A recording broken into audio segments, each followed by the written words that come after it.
All right, Matt. So what do you call a med student who graduated online? I don't know, doctor. A Google Doc or a WebMD? Your choice.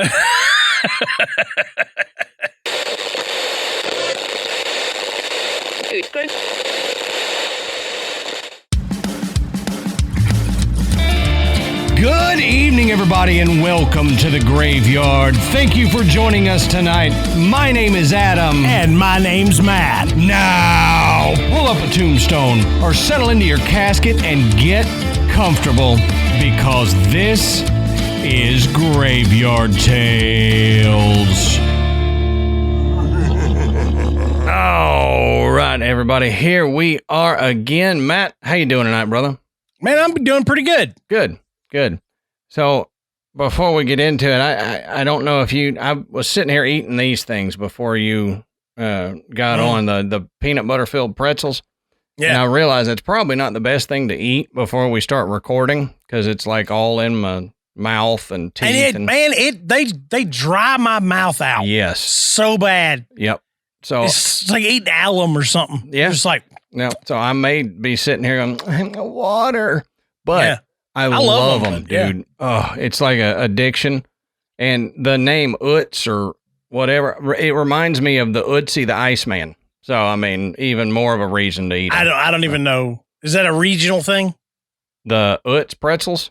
No, the Utzi the Iceman. That's that body that they found up in the Alps or something that was preserved Stone Age guy and concluded that after research, he'd been there for thousands of years or whatever, and he had been attacked. He was in a battle and got shot in the back by arrows, and like they can track what he was eating and his movement up and down the mountain due to what was in his stomach. And then he died on the top of this mountain and got frozen, so everything was safe. Okay. And I remember this story. I did not remember that being the name. Yep. Utzi the Iceman. UTZI. So I don't know why I remember that so much, but there you go. Because that's what, a wealth. Having a mind like a steel trap. Yeah, wealth of useless knowledge right there.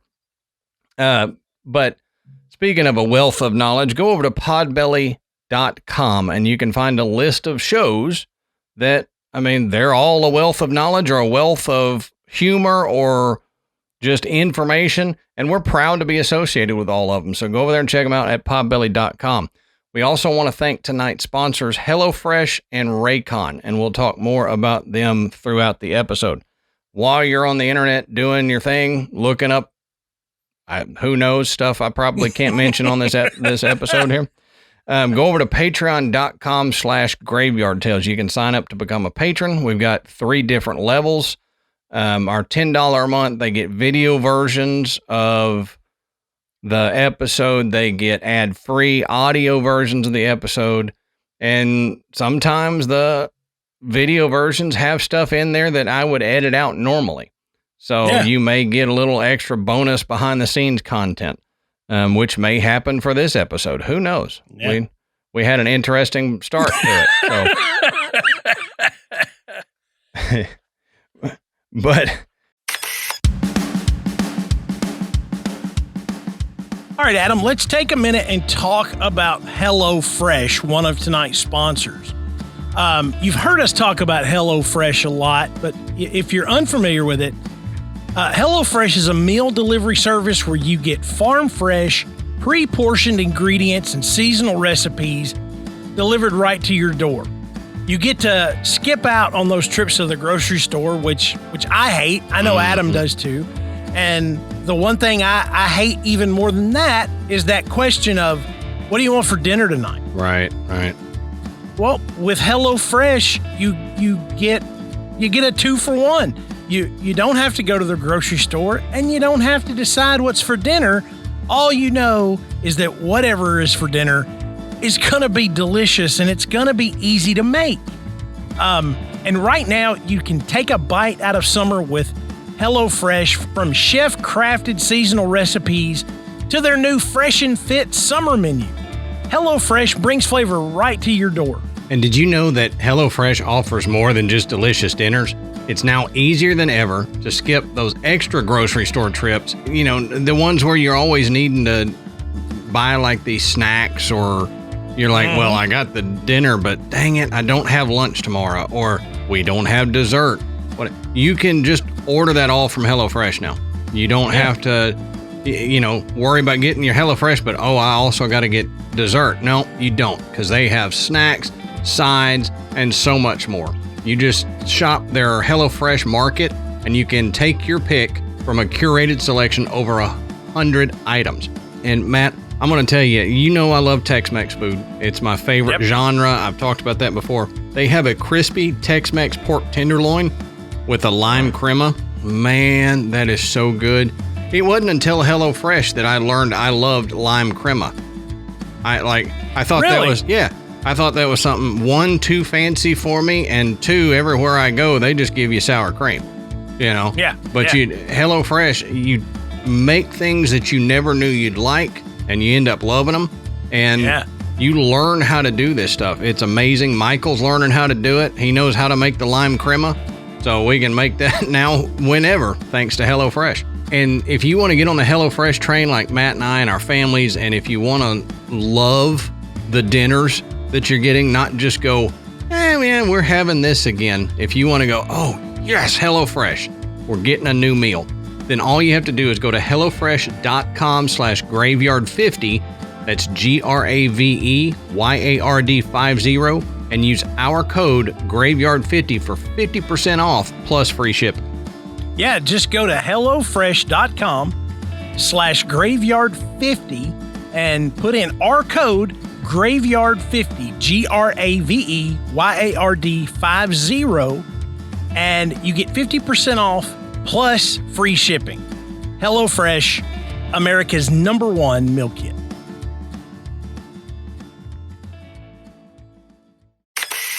Matt, that's all I've got for the beginning of this episode here. So why don't you tell us, what are we talking about tonight, brother?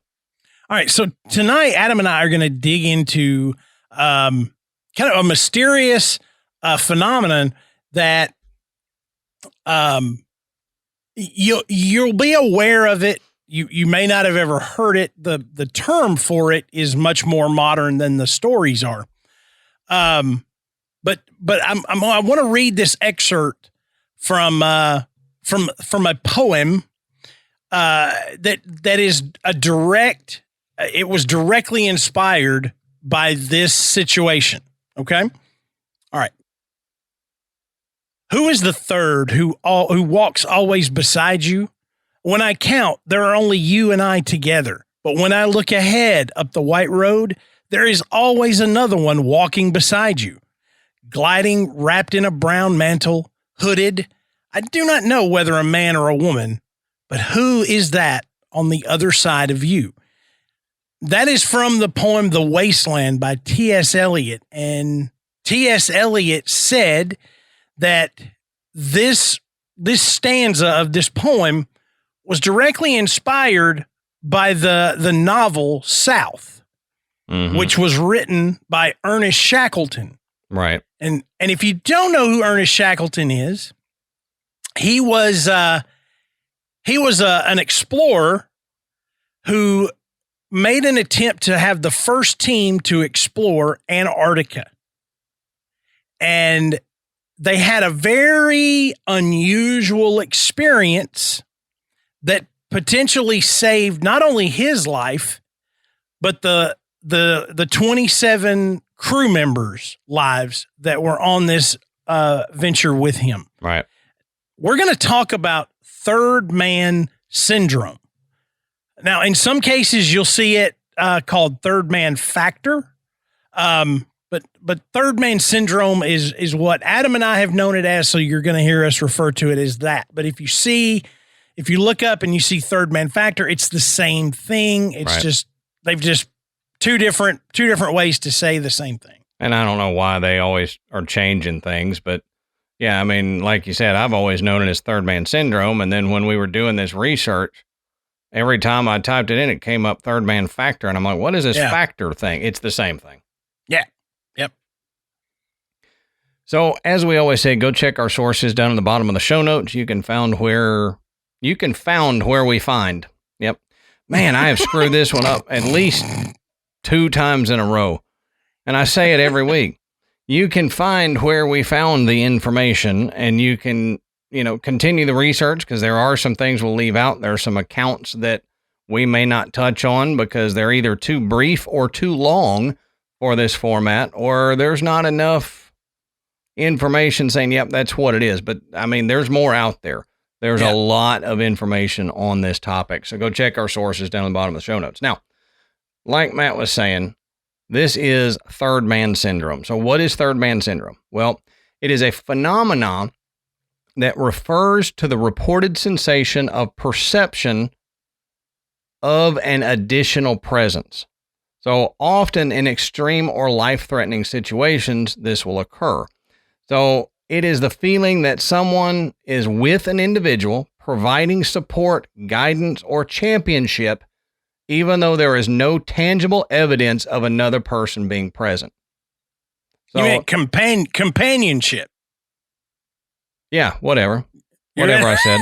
I was like championship, and I was like, well, that's an unusual way to use that word. Oh, he meant to say companionship, and I looked at it, and I was like, I would have probably said championship too. Yeah, misread my own notes. It happens. It's going to be a fantastic day. Y'all just get prepared. We're off to a fantastic start. Yeah. Well, Matt and I are doing this on a different day of the week than we normally do, and I think that's what it is. It's got to be what's wrong. Everything is, the universe is not aligned right now. Yeah. So you're liable to get a bunch of this on this whole show. The graveyards are going, wait, no. You're in here on the wrong day. I'm not prepared for this. It's bad juju in here. Anyway, we'll continue here. So the phenomena has been documented in various accounts of individuals who have found themselves in extraordinary circumstances, such as survival situations, mountaineering expeditions, exploration missions, or combat scenarios. So those who experience the third man syndrome often describe the presence as a calming and reassuring influence during times of distress or danger. Yeah. So this isn't that feeling you get when you go down into your basement and you think you're not alone.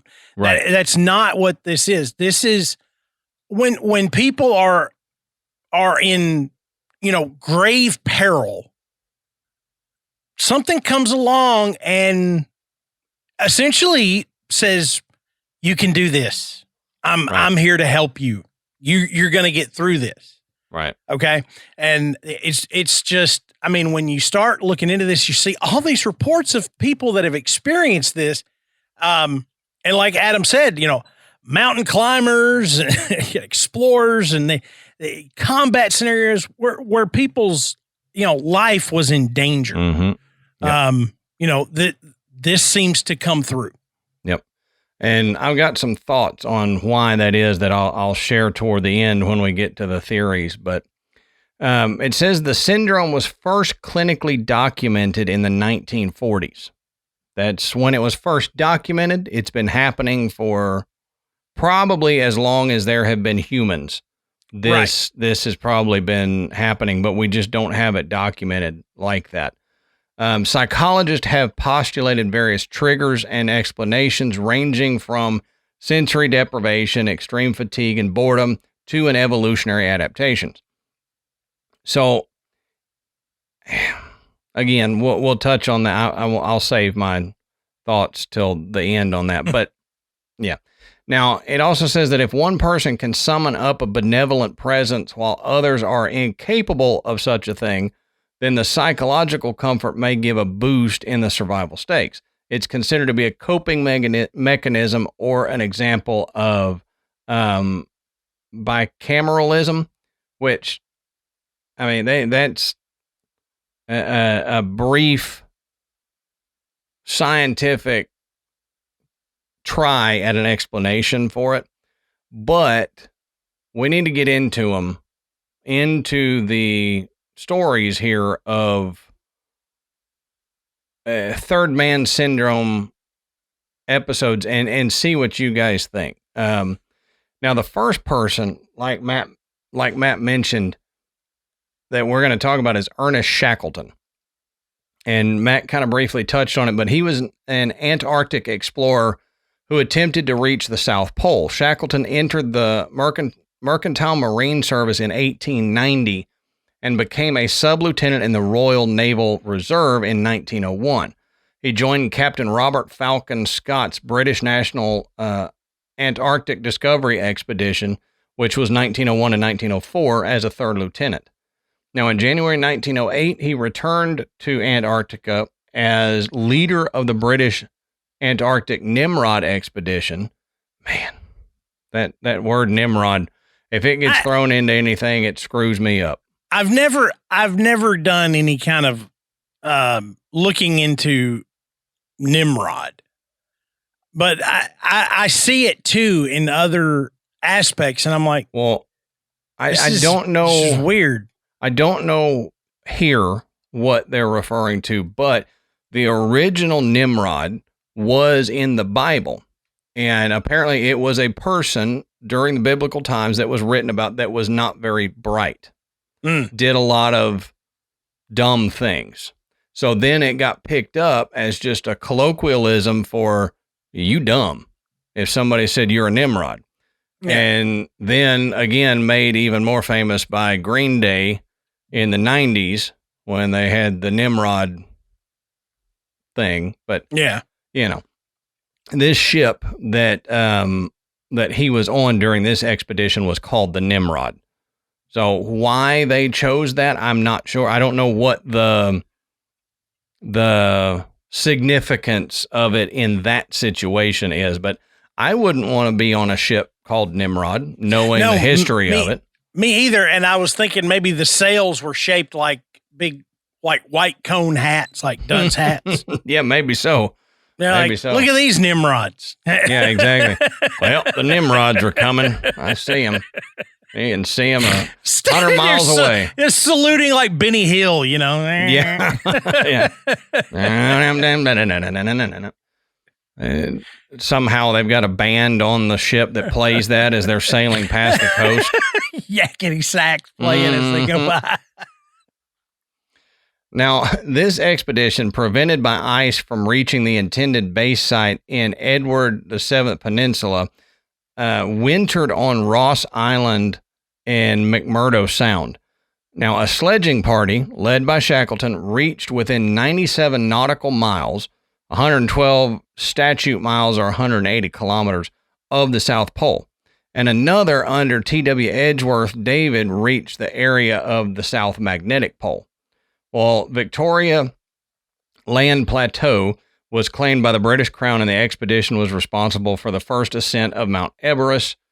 The sledging party returned to base camp in late February of 1909, but they discovered that the Nimrod had set sail 2 days earlier. So they were full of Nimrods if they got people out there on a sledging party, and they're like, oh, we're just going to set sail. So we're just going to take 2 days. 2 days, yeah. I mean, imagine showing up and your ride left 2 days ago. Right.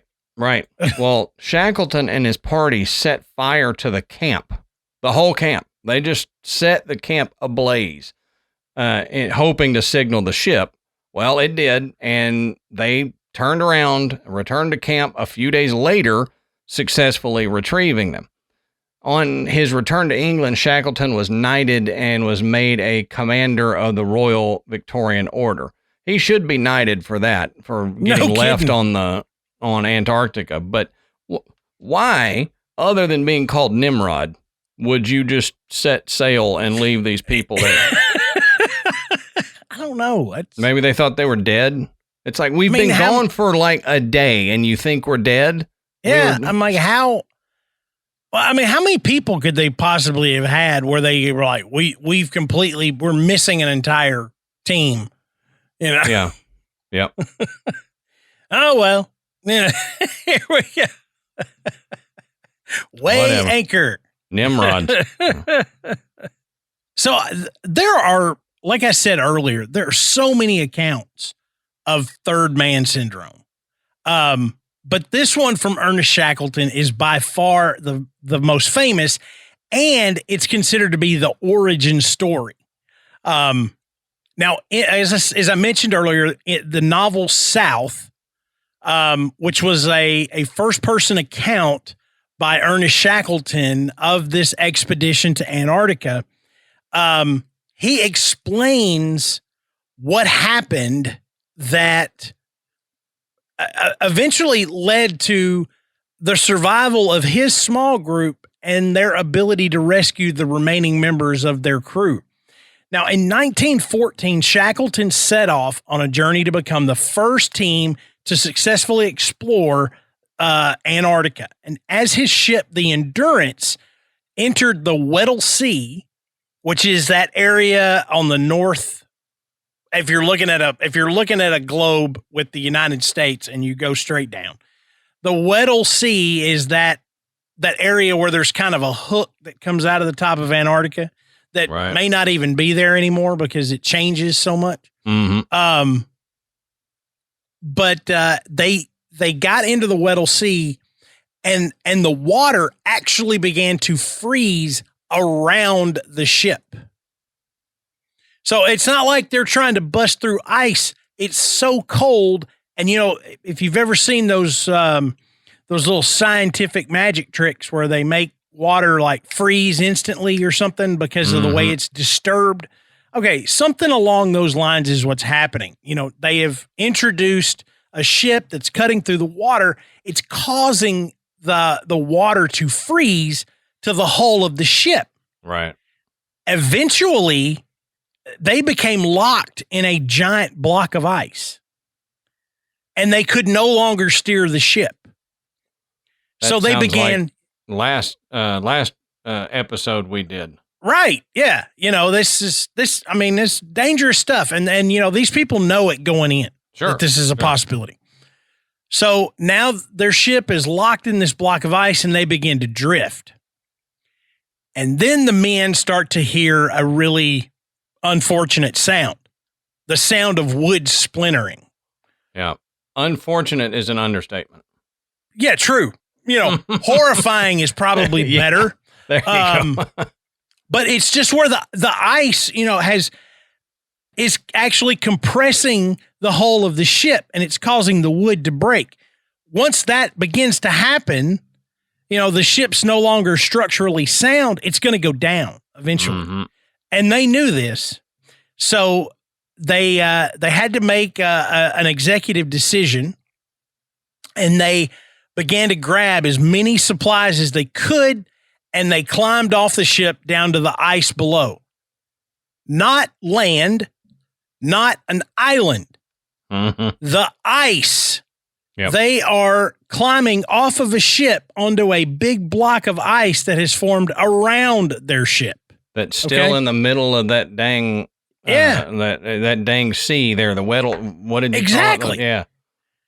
So they managed to get off, but they also managed to get several small boats off of the ship as well, which was fortunate for them. That's because soon after the ship went down and they're stranded on this big floating block of ice. So it was one of these things where you just watched your only shelter from the cold drop into the water. Mm-hmm. And you're on a block of ice. Who knows how stable this is? It's like, well, we are going to die. So we should probably do something, you know, because sitting here is going to end us. Right. So what they decided to do was load up the small boats and set sail for Elephant Island, which was about 150 miles north of Antarctica. Now, the island was only slightly better than a floating block of ice. There was very little to gather from the soil because it was frozen. And you had to dig beneath the ice and the snow to even get to that point. And they had no means to hunt the very few animals that were on the island. So, you know, they didn't have anything that could take down a seal or anything like that.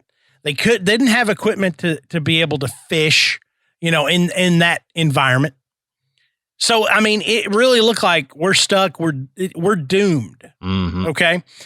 So, since doing nothing meant certain death, Shackleton decided to recruit 5 men to journey north to South Georgia, which is an island about 800 miles away from where they were. There, they could get help from the whaling station. Now, this journey was really difficult. They nearly capsized, and it took 17 days for the small boat to reach South Georgia. Now, once on land, the men were going to need to hike across a mountain range that separated them from the whaling station, which was on the north side of the island. So Shackleton took only 2 men to make this journey. And he knew that the odds that they would safely reach the whaling station were slim. Sure. Yeah. So this trio, which included Shackleton himself, a man named Frank Worsley, can't say that today, Frank Worsley, and Tom Crean, set out. And after hiking for a day and a half, the men were able to reach the whaling station and get help for their companions that they had left behind. Every member of the Endurance's crew would miraculously survive this event. Everyone. They lost nobody. That's amazing. It's incredible. But in telling the story, the men recounted a very unusual experience. Now, in the book, Shackleton wrote, quote, "During that long and racking march of 36 hours over the unnamed mountains and glaciers of South Georgia, it seemed to me often that we were 4, not 3. And at the time, he explains that he did not mention this to the other 2 men. Because at some point, you got to think, I'm losing it. Right. Sure, I'm dying, I'm freezing to death, and I'm seeing things. But later, Frank Worsley would approach Shackleton and say, "Boss, I had a curious feeling on the march that there was another person with us." And Tom Crean admitted to feeling the exact same thing. Which is amazing because it was all separate accounts. They weren't sitting around talking about it and, making up this story. The guy's like, "Oh, yeah, you know what? I did feel that." They just all individually said it. Yeah. Yeah, they all had this sensation. None of them said anything while they were on the hike. This all came out after the fact, so it wasn't like something planned. So was the crew visited by some type of entity, a guardian angel? What? I mean, this allowed them to rescue themselves and every member of their crew. Now, most people would pass this off as just a historical oddity. What a really neat story. Mm-hmm. Okay. But over the years, more and more people have come out with experiencing this same thing while under extreme stress. Right. Now, one of those people was British explorer Frank Smythe, who almost became the first person to summit Mount Everest in 1933. Almost. Yeah. Okay. Along with his climbing party, Smythe made the intense journey toward the summit in very poor conditions, but his party soon turned back after terrible weather and lack of oxygen made the summit just an impossible task. Smythe continued. He was determined to complete the climb and reach the summit.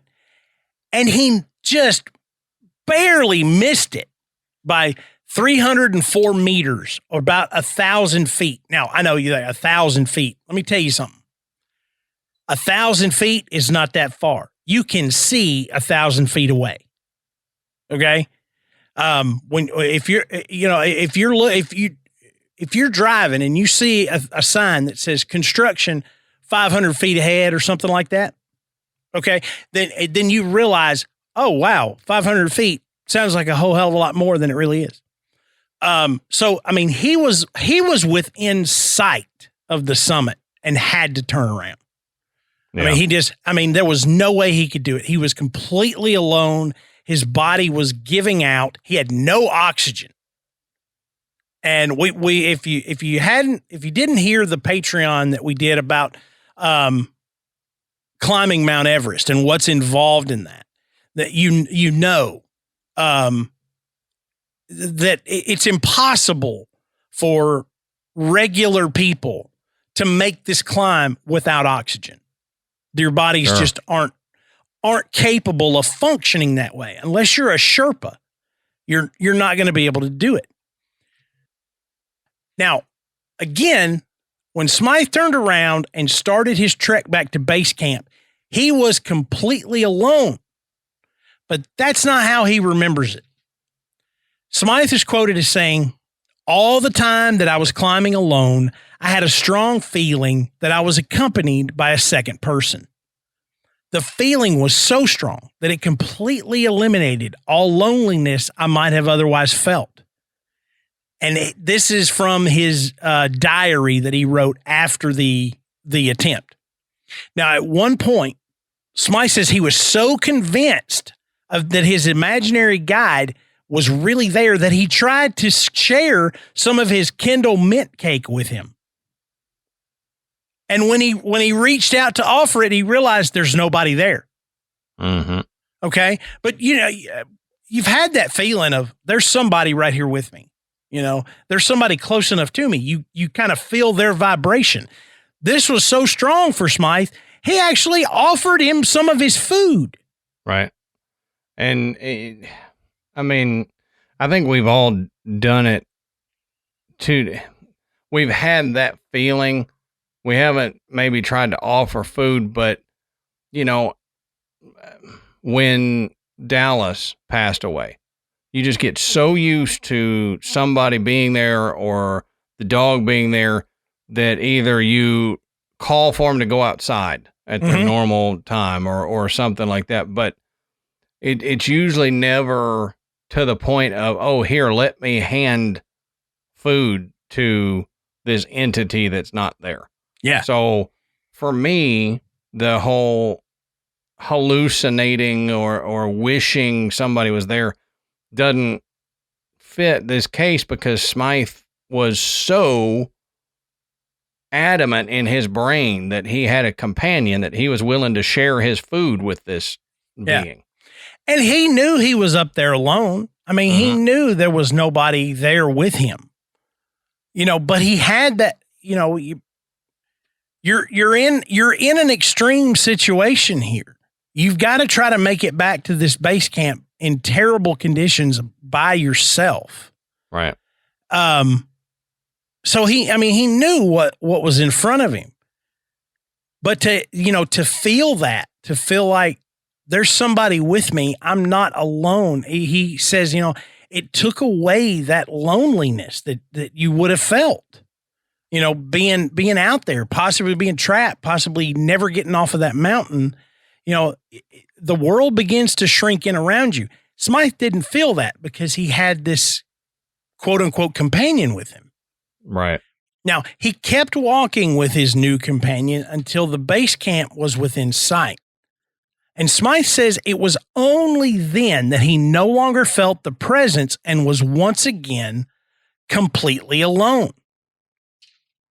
And one of Smythe's contemporaries, British mountaineer Eric Shipton, reported a similar encounter when on Mount Kenya with Bill Tillman in 1930, and later admitted that he quote, had this experience regularly on arduous mountain journeys.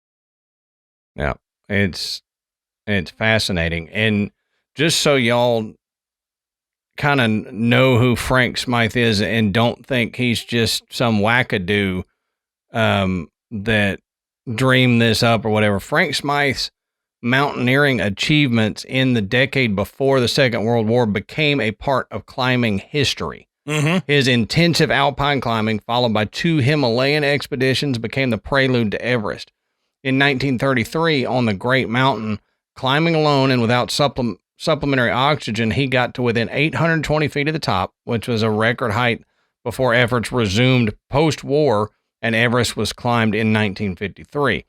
And as a superb Himalayan finale in 1937, he returned to the Indian Garhwal to climb difficult peaks up to 24,000 feet in a rapid, lightweight style. So the expeditions were central to his lifetime's work as a writer and photographer. 27 books and albums, together with numberless newspapers and magazine articles, intensive lecturing, radio broadcast, and film. And it was an output that made him a celebrity, which was a rare feat in the days before television and internet and stuff. You couldn't just, shake your booty on TikTok and get famous. You actually had to put in the work of touring and talking and all that to get as famous of a celebrity as he was. He had tens of thousands of readers, and his name was familiar to perhaps millions of the general public. It was an incredible career, especially since he died at the early age of 48 after a serious illness in India. So This guy was, Frank Smythe was well known at that time, a household name, famous. And so when he said something like this, when he talked about experiencing the third man syndrome, it wasn't like just some random dude got up there on the mountain and said, "Yep, I had somebody with me." And they're like, "Yeah, sure you did there, hillbilly." It's like this guy knew, he was known for this. He had climbed for years and very experienced in it. Yeah, and not only that, he was highly respected in the climbing community. Mm-hmm. When you look at the people that were making these mountain climbing attempts around this time, people do it now. And they have, modern technology, adequate equipment, everything to make sure that they're a success, and people still die doing this. Sure. In the modern era, people don't make it. So for these guys, they were the extreme of the extreme. That Red Bull would have been their sponsor. Oh yeah. Had they been around now. Everybody listened when he said this. Oh, sure. And you were talking about how they didn't have the equipment in 1937 when he went to India to climb those peaks up to 24,000 feet. Said he did it in a rapid, lightweight style. Explain to me how you can slim down your pack from what they had. They had nothing. Mm-hmm. And then he's going lightweight style. It's like, oh, what? He had flip-flops and going up in flip-flops and a thong bikini. I don't understand how you can. Well, I know how they would say lightweight style is because he hardly had anything when he climbed. But to me, what they started out with was hardly anything. Yeah, the huge packs, the extra provisions, the guides, whatever. He didn't have all that. That was the lightweight style. Mm-hmm. Which, makes it even more impressive. All right. So another famous situation, or a famous occurrence of third man syndrome, comes in July of 1953. Now, just weeks after the successful Everest climb by Edmund Hillary, Austrian mountaineer Hermann Buell first climbed the formidable 8,126 meter Nanga Parbat, which is a mountain that had already claimed 31 lives. So you knew that's wild. This is a dangerous climb. It doesn't matter how high it is. It's a dangerous climb. And Buell took 17 hours on his ascent without supplementary oxygen, with, quote, every step a battle. He would reach the summit at 7 p.m. only after what he called an indescribable effort of willpower that at one point involved crawling on all fours. So this was brutal. Now, after bivvying near the summit, he resumed his descent, having inexplicably left his ice axe behind. How you do that? That's like, if you're a mountain climber, that's like leaving your head. Okay. Mm-hmm. I mean, this is the one critical piece of equipment that you absolutely would have to have. And he managed to get away without his. It could save your life in so many situations. Right. And you leave it behind. So exhausted and nearing collapse, Buell moved into a, quote, self-induced hypnosis. It seemed he would become another victim to the mountain, but then he sensed an unseen companion, one which somehow provided calmness, security, and advice. He says, during those hours of extreme tension, I had an extraordinary feeling that I was not alone. I had a partner with me, looking after me, taking care of me, belaying me. He said, I knew it was imagination, but the feeling persisted. Miraculously, Buell reached his fellow climbers at their lower camp after 41 hours in the so-called death zone. That's wild. Yeah. So for all reasonable thought, that Buell should have died there. Yeah. Yep. I mean, he had everything against him. One of the most dangerous mountains in the world. He had forgotten his ice axe. And he is all alone without any oxygen. Right. I was going to bring up the oxygen thing because I know Texans who would need supplemental oxygen walking through Tennessee. Yeah. So I don't know how he did that without the oxygen. When I first moved to Tennessee, Matt, my ears popped driving down Briley Parkway and I-40 because I was not used to that elevation. Yep. So I don't know how this guy did that without oxygen and without a pickaxe. And I know look, take all of this other stuff out of the picture. This is incredible that these men were able to do this at all. Now, let's venture off of the mountain and look at another situation of third man syndrome.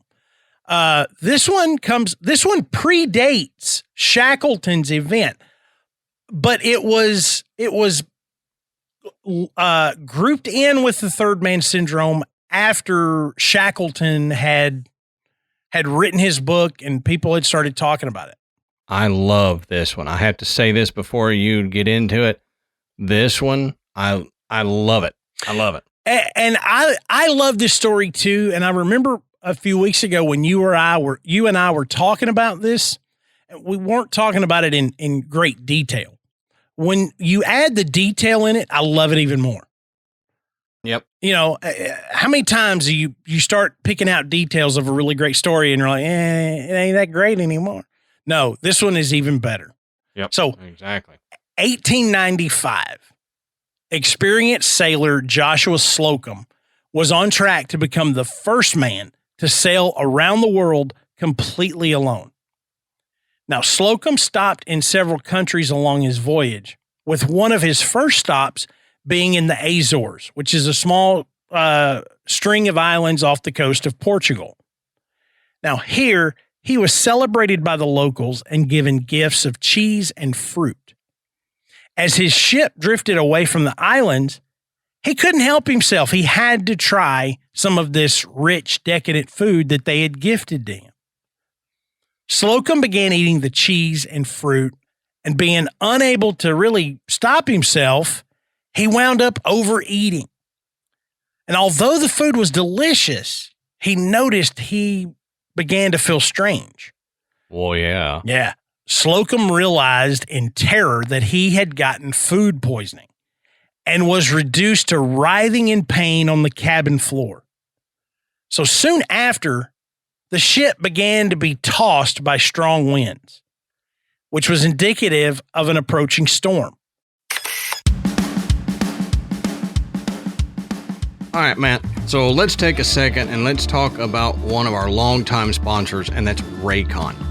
Now, even if you're not going on vacation, summer's all about the vacation state of mind. You know, especially for your kids. I mean, they're always during summer, it's always a vacation to them. But, you know, whether I want to listen to Hardy's new album, The Mockingbird and the Crow, on repeat every day, which I do, or I want to listen to the new episode of Theo Vaughn's podcast this past weekend, I can do it with my Raycons. You know, sometimes you just need to retreat inside your head for a bit. So I love it. I can pop in my Raycons and go. And I mean, there's so much going on all summer that sometimes you need, you know, upbeat music to pump you up before you see people, or after you see people, you might need that guided meditation to calm you down from meeting these people. Yeah, and they are absolutely the best way to listen to whatever you want to listen to. Look, I turned Amanda on to them about a year ago. I'm not sure she ever really takes them out. Yeah. Okay. I always have to double check because, you know, I may be hollering her name in the house. She's not turning around. She's not. She's got them in. She's listening to an audio book. You know, constant. It's her groove. She gets into it. Whatever she's doing, she's got them in. That's why I got her the red ones, so I can see them from a distance. So I know I'm gonna have to go up and tap her on the shoulder. That's a good idea. I wear mine when I'm working out in the yard. You know, when I'm active, because they won't come out, and they're water and sweat resistant, and they have a 32-hour battery life. So no matter what I am doing, okay, I know that I've got at least 8 hours of listening time to listen to whatever I want. Right. And I'm not going to have to worry about getting that low battery notification or my music just cutting off right in the middle.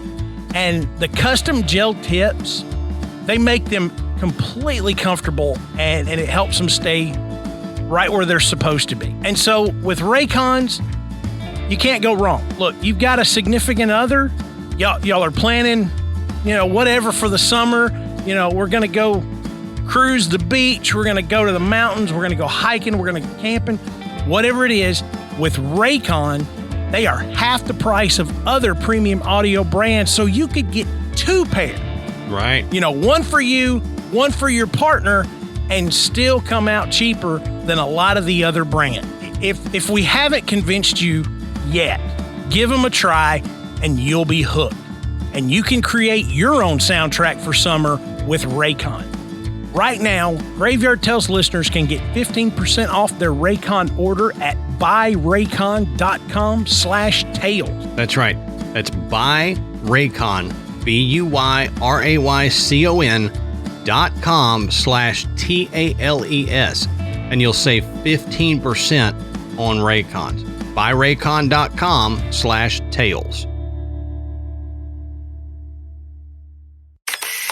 Look, this guy is out in the open water by himself, and now he's got food poisoning. That is bad enough. I was going to say, have you ever had food poisoning? Oh, yeah. You know, it feels like you're on a rocking ship anyway with your stomach. Yeah. Can you imagine being on a rocking ship with a rocking ship stomach? Yeah. I mean, he probably had it coming out of both ends, you know? Eyeballs and nose and... I mean, if he could leak from his ears, he was. Yeah. So here he is. He is miserable. He is, you know, having severe abdominal pain. He can't hardly do anything but lay on the ground. And now he realizes I'm drifting into a storm. Mm-hmm. So he gathered up all of his strength and started making some preparations on the ship for the storm. Now, he did what he could, but he eventually collapsed in pain and fatigue before he could finish everything. He began to drift in and out of consciousness, and when Slocum came to, he realized that he was no longer alone aboard his ship. Now, in his account of the event, Slocum said, quote, "To my amazement, I saw a tall man at the helm. He would have been taken for a pirate in any part of the world. Senor," he said, "I have come to you to do no harm." The man doffed his cap and offered a comforting smile. The man continued to say, "I have come to do no harm. I am one of Columbus's crew. I am the pilot of the Pinta, come to aid you.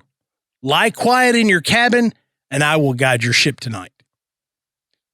So Slocum reported that he continued to kind of drift in and out of consciousness over the next several hours. But when he finally came to, he found that the skies were clear, the seas were calm, and his companion was nowhere to be seen. Amazing. Even more strange was the fact that the ship was right on course and had traveled 90 miles through the night. And it's interesting, too, the Pinta, mentioned by this mystery man, had been the fastest of Columbus's 3 ships on his voyage to the New World. Now, Slocum would recover from his illness and after 3 years would complete his circumnavigation of the Earth. And in 1900, he published the account of his journey called Sailing Alone Around the World. You see why this is such a great story. Yep. I mean, if the companion that sailed Slocum out of this storm while he could do nothing for himself was the spirit of one of Christopher Columbus's captains, that's crazy. I mean, it is incredibly cool. And it makes me wonder. Yeah, it's amazingly cool. But it makes me wonder, because one of my thoughts is maybe that these are guardian spirits, like your guardian spirit, not necessarily, hey, here's one third man syndrome guardian. Mm-hmm. And if you get in trouble, it's this specific guardian angel or guardian spirit that comes to every person. But what if it's your own specific guardian spirit, and this man, because of him being a sailor and because of what he was doing, his guardian spirit was the captain of the Pinta? Yeah. I mean, how cool would that be? And why would this guy make that up? Like, what good would it do to say I screwed myself up. I ate, some bad food and I shouldn't have eaten cheese, but I ate cheese and I got sick. I mean, that makes him look like a fool, and he would have died had it not been for this. So why would you say that just to make it up? And I mean, you think during that time frame that it was cool to say stuff like that? I don't think so. No, no, not at all. Because the first thing that everybody would do is go, dude, you were really sick. You were hallucinating. Yep. You hallucinated another person on board your ship. You were that sick. You lucked out and made it through somehow. Well, I mean, if that was the case, he really did luck out, because that means that essentially an unmanned ship survived a storm in open water and remained on course. Not only that, actually covered 90 miles in the right direction. Right. How is that even possible? Yeah, it's not possible, because an unmanned ship would get sideways in a wave and go under. That's right. I mean, it wouldn't survive at all. You have to be at the helm at all times, turning it into the waves so that it doesn't capsize. And for really based on this particular one, but I think it fits for all of them, I have my own little theory that we'll get into later. Okay. Now we've gone from the mountains to the water. Let's go to the air.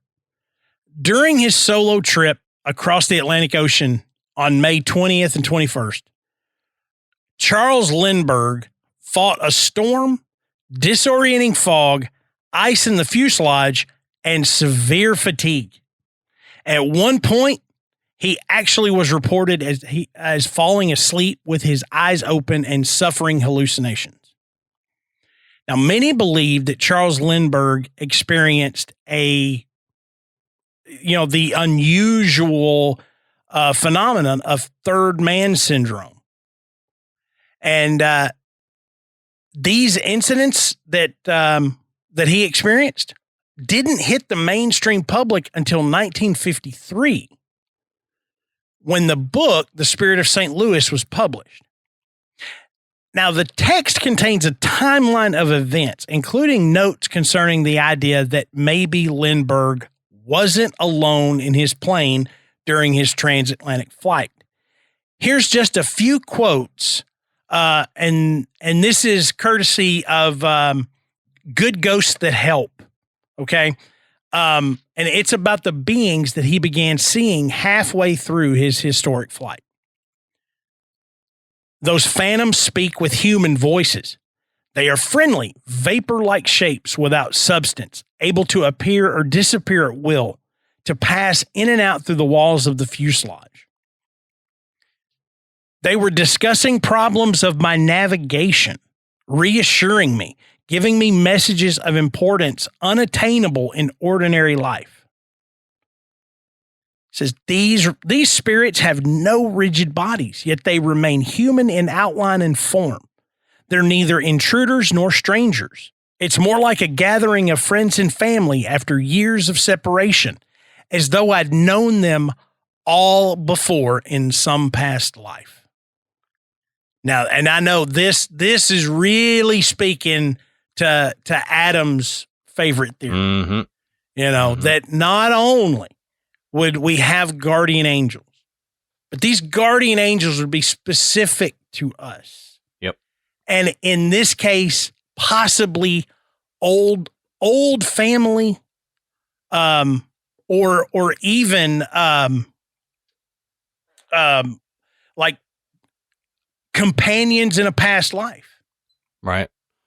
And I mean, one of the reasons I believe that is because of the story I've told on here, and I think I told it when we talked to Chris, is that time I was driving to work and fell asleep, and my granddad woke me up. My granddad had passed away 4 or 5 years prior to that, but I know specifically that he yelled at me, "Adam, wake up," right before I drove off the edge of that hill. So that's what this reminds me of, that he has maybe past relatives or something like that are coming back to make sure he makes this flight. Right. All right. Now this next one, we included just because it's so cool and it's modern. Okay. Mm-hmm. Now, Ron DeFrancisco was a Canadian working on a U.S. immigration work visa in the South Tower of the World Trade Center in New York City on 9/11. He was a manager at Eurobroker's office on the 84th floor. 84th. All of a sudden, I'm from St. Louis. As a Canadian, he felt as it was a unique honor for him to have been appointed to this position and to be working in the World Trade Center.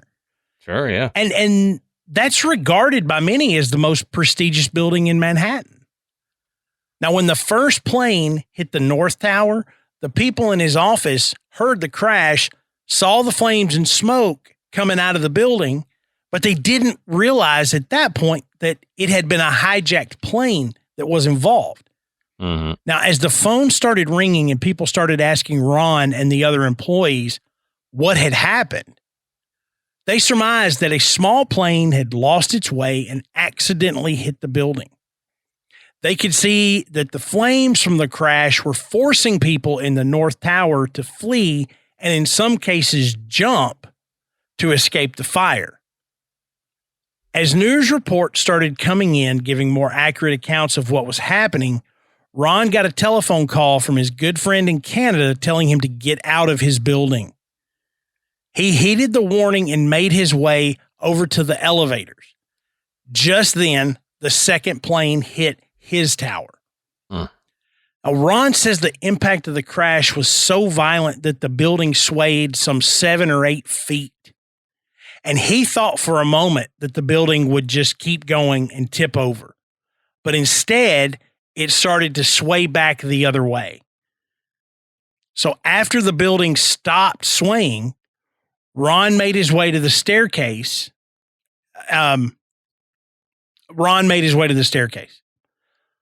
Unlike in the North Tower, where the plane came in level, in the case of the South Tower, the pilot of the plane came in on an angle, evidently to cause maximum damage.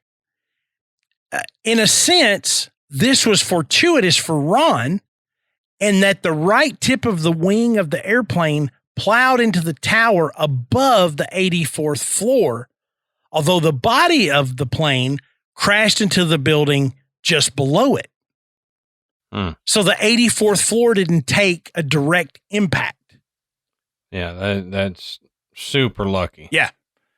Now, Ron made his way to the staircase. Smoke was coming up the stairs from the lower floor. Now, he tried to make his way down, but people from lower floors were coming up to escape the fire below. So he turned around and he tried to go up. Now, since the right tip of the wing of the plane hit the tower above his floor, that part of the tower was on fire. There was no way to continue to go upward. And for perhaps the first time, Ron DeFrancesco realized he was no longer in control of the events of his life. A sense of doom descended on him and the rest of the people trapped between the floors. Unable to go up, once again, he turned to go down, facing the billowing smoke coming up the staircase like a smokestack. Now there was also fire down below, and despite using a piece of drywall to shield himself from the heat, as he went down, his body was being burned. In fact, one of the articles I read said that, he was immediately hospitalized when he got out of the building.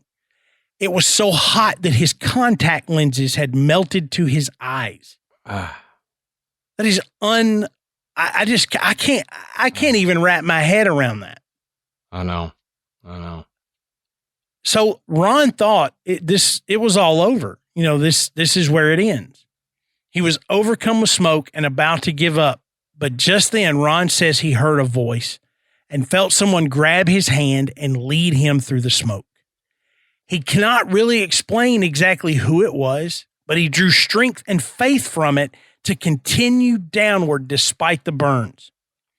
Then he heard a second voice, the voice of a firefighter. While he could not see in the smoke, the firefighter said to come in the direction of his voice further down the stairs. Ron reached the firefighter and told him he couldn't breathe. The firefighter examined him and told Ron to go down to the bottom where he would be cared for. And that's what he did. Since he was now below the crash site, the sprinklers had come on, making the descent much easier. But when he finally emerged on the ground floor, he was blocked from exiting the building by firefighters who said it was too dangerous because of falling debris and the bodies of those who had jumped. So instead, he was directed into the basement and exited the building there, making him the last survivor out of the second tower. Now, this one, I kind of went back and forth because I'm not sure of what happened, but as I went back and read this, and I read other accounts that pretty much read the same way. I mean, Ron didn't do an interview tour for something like this. I can imagine he would have probably rather not spoken of it ever again. I can imagine, yeah. So there's not just a ton of information from Ron himself, but from what I found, this voice in this hand that led him it was not necessarily another person, because this person was calming. This person was comforting and led him through the smoke. He couldn't see. How could anybody else at the same level he was see that wasn't prepared like a firefighter would be, with masks and lights and everything else? Yeah. So that to me kind of takes away the idea that this was another employee that was with him on the stairwell. Also, remember, he took a piece of drywall and used it as a fire shield to get down as far as he did. There wasn't anybody else with him doing the same thing. Right. So and I was going to say, how did somebody get like back up to him if that's what? Yeah. If they're going to say it was a firefighter or whatever. Yeah. He ran into firefighters when he got down. There was no way that the firefighters could get up through that smoke and heat of the fire to get to him, to lead him back through the fire and the smoke. Right. So yeah, I'm with you. That takes that away. Yeah. So now we go back to third man syndrome. A companion took his hand and spoke to him, and it, because at some point you're out of it. You think you're going to die. You're not thinking clearly. You're in a panic. You're burning. You're in severe pain. And, you just think it's over. I can't survive this. And you hear this voice and you feel this hand start to lead you, and you take comfort in it. You get strength from it to continue on. So that's exactly what third man syndrome is all about. And so when you go back and look at it, you think this was not likely another firefighter. I certainly don't think it was another employee. Whatever this was, got him to a firefighter. It took him straight to a firefighter that was able to help him. It was something that could do it without harm to itself. Yeah. And be in a calming position, where if that had been another human in some fashion, they would have probably been screaming from the heat, just like he was. They wouldn't have been able to see, like you said. How, if it was a person, a coworker, how would they have known where to go? He didn't. Right. And he knew the building. Right. So, yeah. So I this is, look, as I get it, as an American, this is a tremendous story, and not only that, for a Canadian man to have experienced this while working in the United States, it's just, there's just so much emotion behind this. Like I said, after reading it, I said, yeah, this is something happened there. Something happened for this man. Something got him out of that building. He was this close to making it and wasn't going to make it unless something intervened, and something did.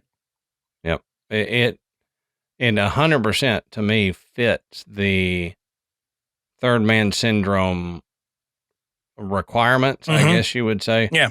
To be considered a third man syndrome thing. Life was in peril, thought he was going to die.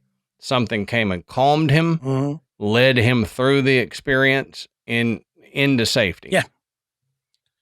Now, this last story is a little different, and the YouTube video that I got this from, they even said this is a little bit different, but it's way too cool not to include.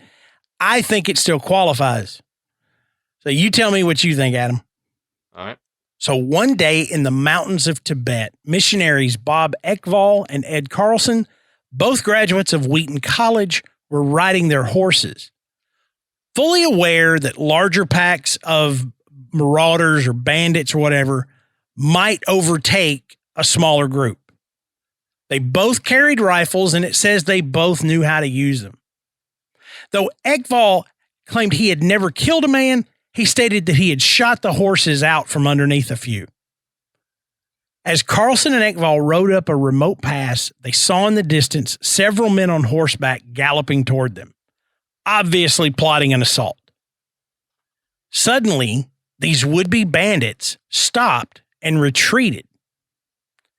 Now, later, this is what really blows me away. Later, Ekval came across one of these men and had a conversation with him. And they asked, why did you ride away like that? You obviously could have taken us. Yeah, had the drop on us. And he says, you outnumbered us. And the guy replied, we weren't afraid of you.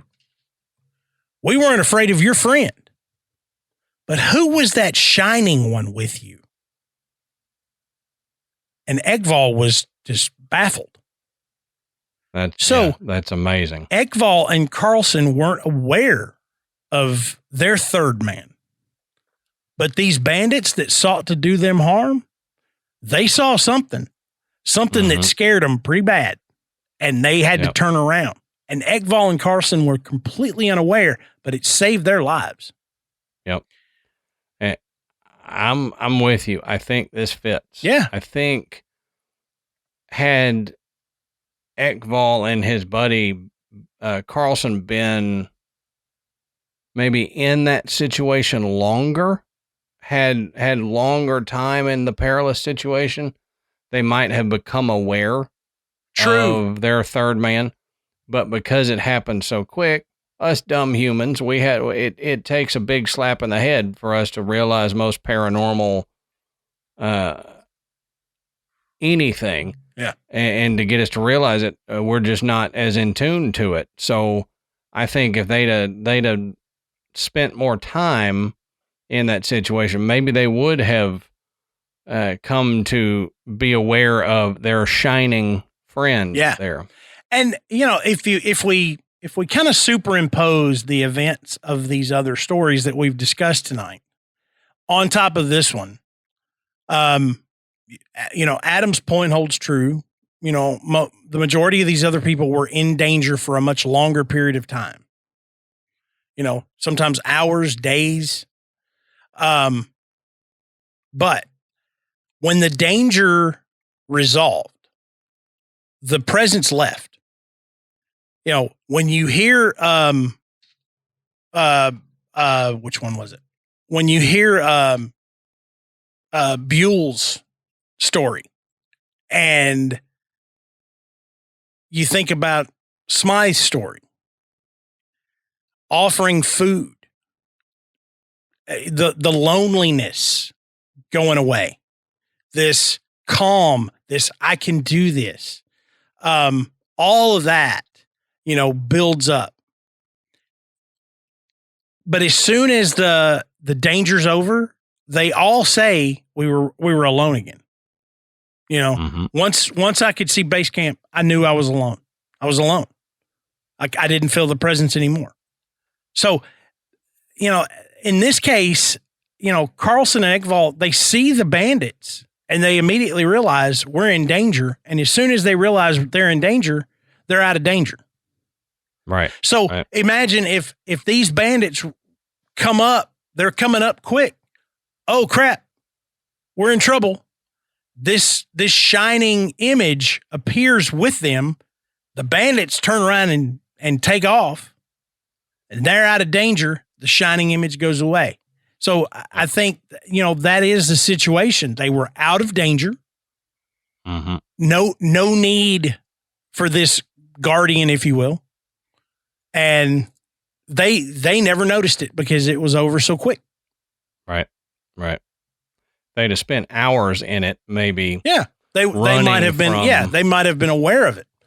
Right.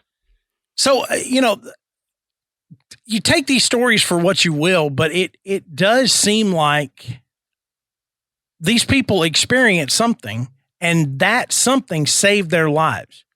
What was it, though?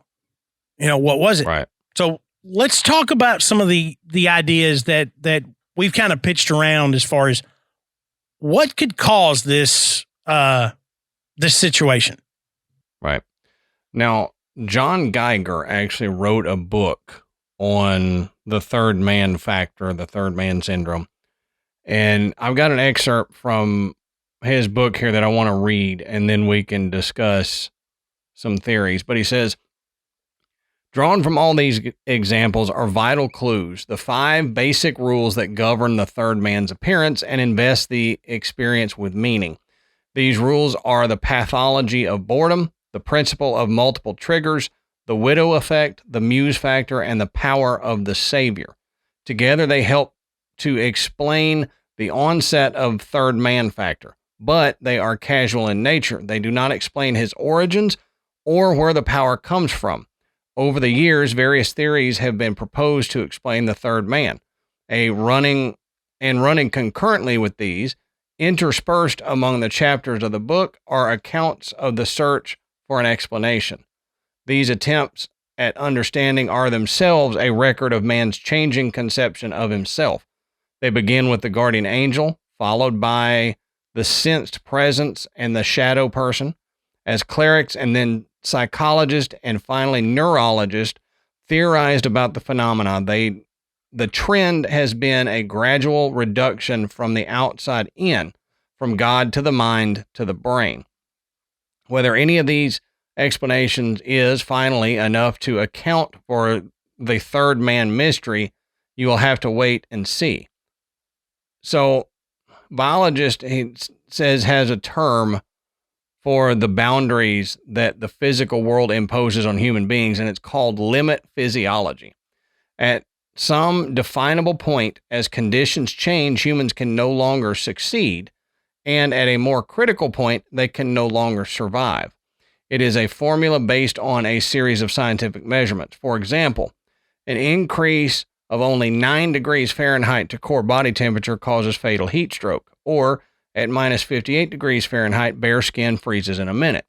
Quote, to state it plainly, rarely does one person survive under extreme conditions when another dies simply because the survivor has greater will to live, wrote Claude Piantodosi, maybe, in the study of the biology of human survival. It says, and yet in these stories, in situations where success appears to be impossible or death imminent, something happens. There, amid the anxiety, fear, blood, sadness, exhaustion, torment, isolation, and fatigue, is an outstretched hand, another existence offering a transfusion of energy, encouragement, and instinctual wisdom from a seemingly external source. A presence appears, a third man who, in the words of legendary Italian climber Reinhold Messner, quote, leads you out of the impossible. So no one really knows, and almost no scientific explanation has been put forward as to what this is. Some scientists might explain this phenomena away as the two halves of your brain conversing, proving the two brain theory, the idea that the two hemispheres of your brain are separate and may talk to one another. Others may put it down to a guardian angel or a guiding spirit. And that's where I land, Matt. Yeah. Because I've already kind of touched on it, I'll knock mine out and then get your thoughts. But I feel like most, if not all, humans are watched over by what has been called guardian angels. But I feel like it's our ancestors or some presence in our history that has a significance to us, but we don't know this person, they know us. And I feel like that, like in my case with my granddad, that woke me up from maybe driving off the dang mountain or whatever. I feel like these people are maybe in the afterlife, the other world, but they are allowed to come back and commune when their loved one is in danger or needs their help. And I feel like my opinion is that's what this is. This is someone gets in peril and the person who cares about them that's on the other side says, I'm going to help them through. They're not done in this life. They've got more to do, and I'm going to help them get through. It's not their time. And to me, that's what I feel like it is. And I could be way off like I am with most things, but that's kind of where I land on it. I don't think you're way off. I don't. In fact, I like the guardian angel theory. I don't think I land wholly there. And that's what I was hinting at earlier. So with Slocum's case, with being on board that ship and being too sick to man it through a storm, he has another individual who is obviously a tremendously skilled sailor to not only get the ship through the storm, but to get it on course and further down the line. I think about this idea of you manifest yourself in this situation. Slocum, understand, Slocum didn't wake up one morning and decide I'm going to sail around the world. Okay. He was already a highly skilled sailor. You would not attempt something like this if you weren't. So he was well suited to get through this storm and stay on course. But he was far too sick to be able to do it. So in his distress, did his mind somehow manifest either like a tulpa that was there to help him, or did he have an out-of-body experience where his body was sick and couldn't go, but his spirit could and knew what to do and took over? I can see that. Who knows? But that's why I said with his story in particular, that's kind of what came to mind is what if something like that happened? If you look at the mountain expeditions, these guys are alone and they know what to do. They also know how much danger they're in. And, they manifest this person that essentially says, you can do this.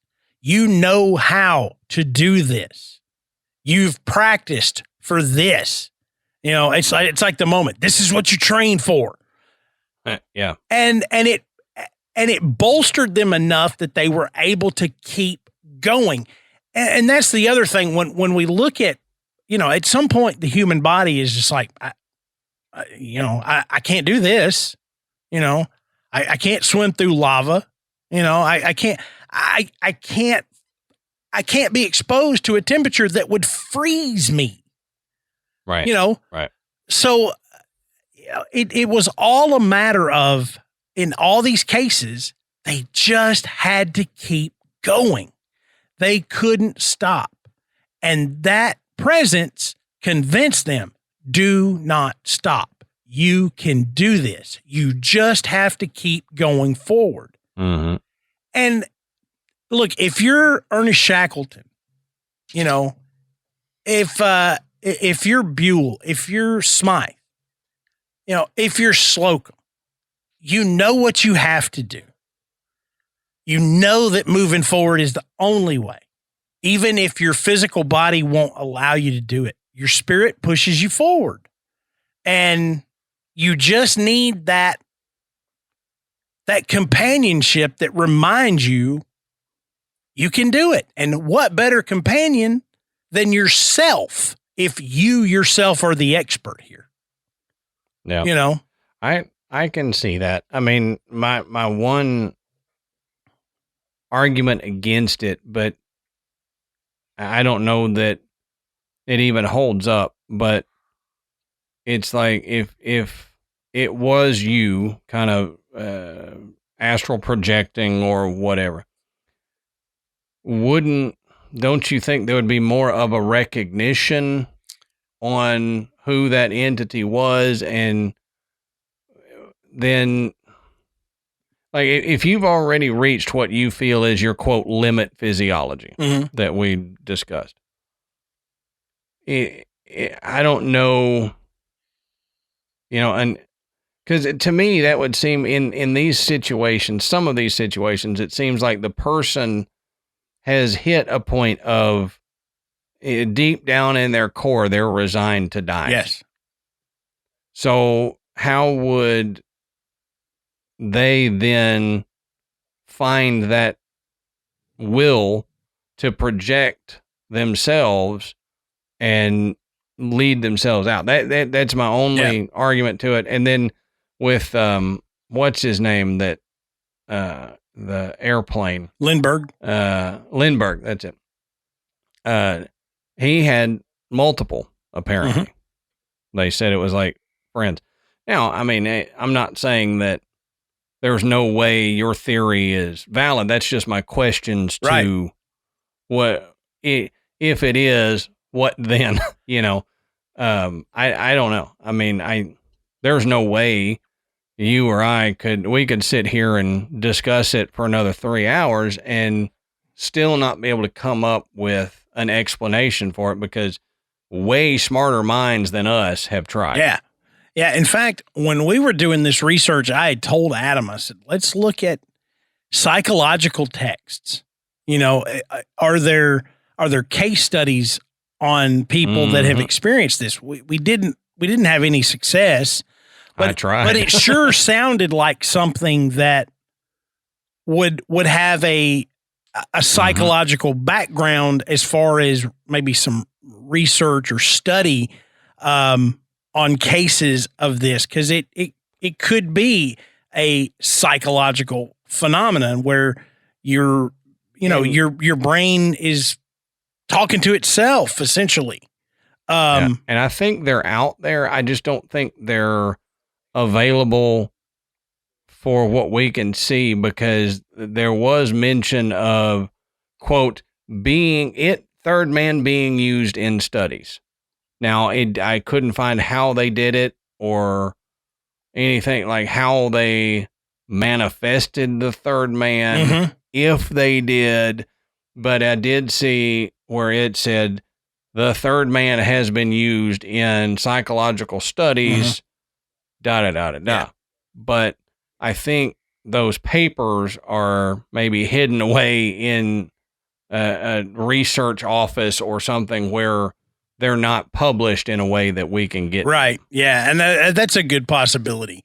But it's fascinating to talk about this. So, when you consider all those cases of human survival in cases where it seemed not just improbable, impossible for somebody to survive and accomplish what they did.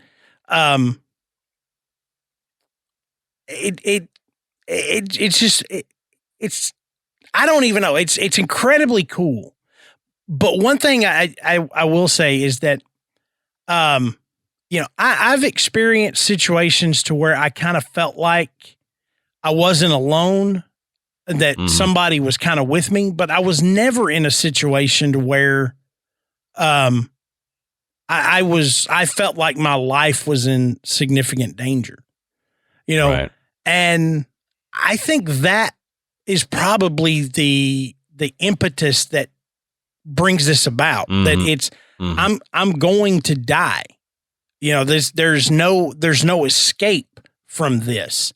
I've never been in that situation ever. And I hope that I'm never in that situation. But I have been in other situations to where I for all practical purposes, I should have been panicked, and I wasn't, and you kind of feel like to me, it's like that whole thing of, well, that's what I should have done. The part of your personality that says, well, this is what we should have done, comes out and tells you this is what you need to do. and you get through it. You're not in necessarily any danger. But maybe it's just, a lot of stress or mental anguish or frustration, whatever it is. It's not going to kill you, but something says, hey, ease up. You know how to do this. You know what to do. This is what you need to do. And you do it. Mm-hmm. And then you're like, wow, I didn't realize I could pull something like that off. And you surprise yourself. But if we take that to an extreme level, then maybe that is something similar to what's happening in third man syndrome. We don't know. But like I said, it's incredible to look into this and read these stories, especially from these people that were so well respected. They were champions in their fields. And for them to have gone through this and to nearly die, but to be rescued by some unknown presence. I mean, it's great. It's great. If you've never gone and done further research on any of our shows, this is a good one to do it. I agree. So have any of you guys ever experienced anything like this? Have you ever been in real danger and felt that some unseen presence helped you out of it? We would love to hear it. The best place to do that is in our Facebook group. It's private. It's full of great people. No one wants to make fun of anyone or call somebody a loony. We're just trying to hear some great stories and personal experiences. So, hop in there and let us know. You can also see us on Twitter and on Instagram. Just search Graveyard Tales. Don't forget to go and rate and review us on iTunes. It helps bring us up the charts. It makes it easier for people to find the Graveyard. Check out our website. It's graveyardpodcast.com. And there you can find links to purchase Graveyard Tales merchandise. You can listen to the show and you can become a patron. We appreciate everyone that has supported the show financially. It really keeps us going. And we've got a great catalog of bonus episodes. That's our way of saying thank you and giving you a little bang for your buck. So recording another one tonight. That's right. So until next time, we'll save you a seat in the graveyard. See you soon.